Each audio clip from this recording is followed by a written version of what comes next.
क्यों लेना पड़ा माता को ब्रह्मचारिणी का रूप? क्यों लेना? जय सिया राम भक्तों, अभी तक आपने हमारी कथा में जाना कि माता सती अपने पिता प्रजापति दक्ष के घर जाती हैं। वहां पर हवन यज्ञ हो रहा था, लेकिन जब उनको पता चलता है कि उनके जो पति हैं महादेव, उनका वहां पर सम्मान नहीं है, उनको नहीं बुलाया गया, उनका सत्कार नहीं हो रहा है, उनके नाम की पूजा नहीं हो रही है, तो उन्होंने क्रोधवश अपना देह त्याग कर दिया और खुद अग्नि में समा गई। और फिर भगवान भोलेनाथ माता सती के शव को लेकर पूरे ब्रह्मांड में घूमने लगे और किस तरह से भगवान विष्णु ने माता सती के अंगों को काटकर सुदर्शन चक्र से अलग अलग भागों में विभक्त कर शक्तिपीठों की स्थापना हुई।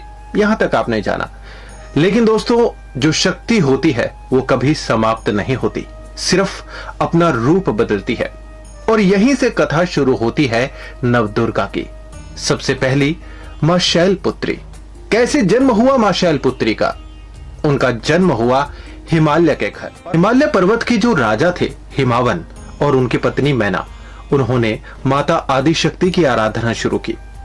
कुछ वक्त के बाद माता आदिशक्ति प्रसन्न हुई और उन्होंने उनको आशीर्वाद दिया कि मैं तुम्हारे घर तुम्हारी पुत्री के रूप में जन्म लेने वाली हूं। समय बीता और हिमावन के घर पैदा हुई एक दिव्य कन्या। यह कोई साधारण कन्या नहीं थी। आदिशक्ति का रूप थी तो साधारण कैसे हो सकती थी? और फिर धीरे धीरे करके उन्होंने अपनी पुत्री को अच्छे से पालना शुरू किया। जो ये पुत्री थी इनका शिव के प्रति एक गहरा लगाव था। जो भी ऋषि मुनि वहां पर आते थे, हिमावन के घर आते थे, वो भगवान शिव की कथाएं सुनाया करते थे। इनकी जो बेटी थी शैलपुत्री, इनका नाम भी इसीलिए पड़ा क्योंकि ये पर्वतराज के यहां पर पैदा हुई थी। शैलपुत्री जब धीरे धीरे बड़ी होने लगी, भगवान शिव की कथाएं सुनने लगी, तो उनको भगवान शिव में एक गहरी आस्था होने लगी। कहीं ना कहीं वो दिव्य आत्मा सती माता की आत्मा जागृत होने लगी थी। उनको अपने पूर्व प्रेम का अनुभव होने लगा था, तो वो उनकी आराधना करने लगे, उनकी पूजा पाठ करने लगे। एक दिन महर्षि नारद उनके घर आए। उन्होंने हिमावन से कहा कि ये आपकी जो पुत्री है ये कोई साधारण कन्या नहीं है, ये खुद अपने आप में आदिशक्ति है।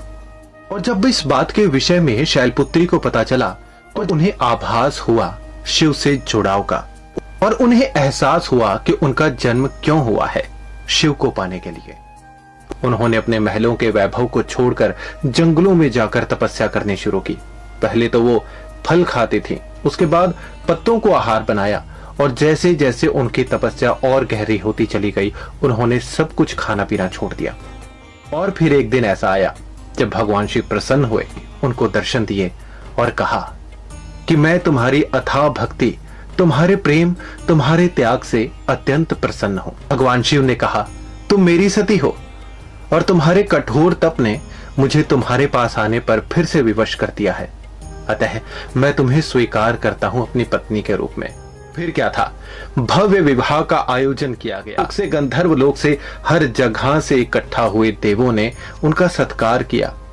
संगीत का कार्यक्रम हुआ, दिव्य पुष्पों की वर्षा हुई और आखिरकार माता सती फिर से शैलपुत्री के रूप में जन्म लेकर भगवान शिव को प्राप्त हुई। ये विवाह कोई आम विवाह नहीं था। यहीं से हम सब महाशिवरात्रि का पावन अवसर, पावन दिन मनाते हैं। ये था शिव और शक्ति का पुनर्मिलन। सृष्टि में फिर से संतुलन स्थापित हो गया। भगवान शिव और शैलपुत्री बहुत प्रसन्न। इसीलिए मां शैलपुत्री को एक नए प्रारंभ का प्रतीक माना जाता है। इसीलिए नवरात्रि के पहले दिन मां शैलपुत्री की पूजा की जाती है।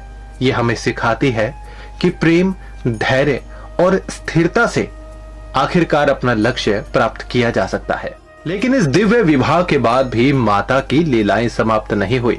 ब्रह्मचारिणी, ले क्यों लेना पड़ा माता को ब्रह्मचारिणी का रूप? आगे हर रूप का वर्णन आपको मिलेगा और उसके पीछे की कथा भी। अगर आप भी इन लीलाओं को गहराई से जानना चाहते हैं तो हमारी इस श्रृंखला में लगातार बने रहिए, जहां हम माता रानी के हर स्वरूप की कथा, महत्व और रहस्य के बारे में जानेंगे। तो मिलते हैं अगली कथा में। राम रसायन को ऐसे ही प्यार देते रहिए। वीडियो को शेयर जरूर कीजिएगा। जय माता दी।